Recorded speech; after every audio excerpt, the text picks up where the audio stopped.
روبرتو فيرمينو أحد أفضل المهاجمين في العالم لن يلعب في قطر مع البرازيل. في هذا الفيديو ستكتشف الأسباب المهمة لعدم مشاركة المهاجم في الحدث. على مدى السنوات القليلة الماضية كان روبرتو فيرمينو واحدا من أفضل المهاجمين البرازيليين في كرة القدم.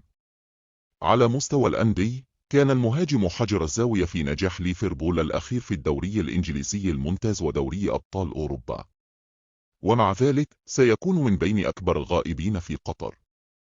في سن 31 عاما بدأ روبرتو فيرمينو في المثالي لمساعدة البرازيل في كأس العالم 2022، خاصة بالنظر إلى خبرته الواسعة. بعد أدائه المذهل في الدوري الألماني 2013-2014 مع هوفنهايم، وقع فيرمينو لليفربول في عام 2015، مما يجعله اسما منتظما في قوائم المنتخب الوطني. كان جزءا من ذلك الثلاثي الرائع مع محمد صلاح وساديو ماني، وكانت النتائج مثيرة للإعجاب على مستوى الأندية. لقد فازوا بدوري أبطال أوروبا 2018 و2019، والأهم من ذلك أنه جفاف الدوري الإنجليزي الممتاز للريدز في موسم 2019 و2020. لذلك مع وضع هذه الجوائز في الاعتبار وظهوره المتكرر في البرازيل، قليلون هم الذين يفهمون سبب عدم وجود المهاجم في قطر. نجاح روبرتو فيرمينو في ليفربول جعله اسما معتادا للبرازيل في أهم البطولات.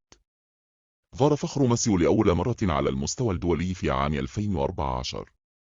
لعب فيرمينو في روسيا 2018، وشارك أيضا في 3 بطولات كوبا أمريكا 2015 و2019 و2021.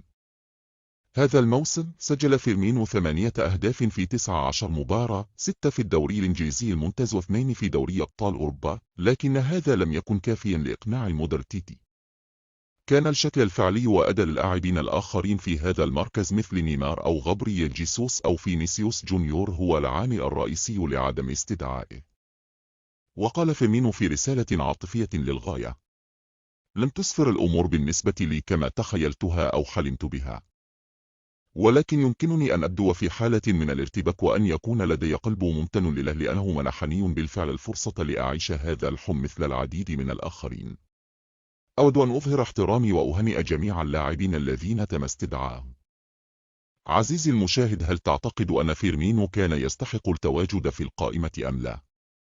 والآن هذا ما لدينا في هذا الفيديو. إلى الفيديو القادم وإلى اللقاء.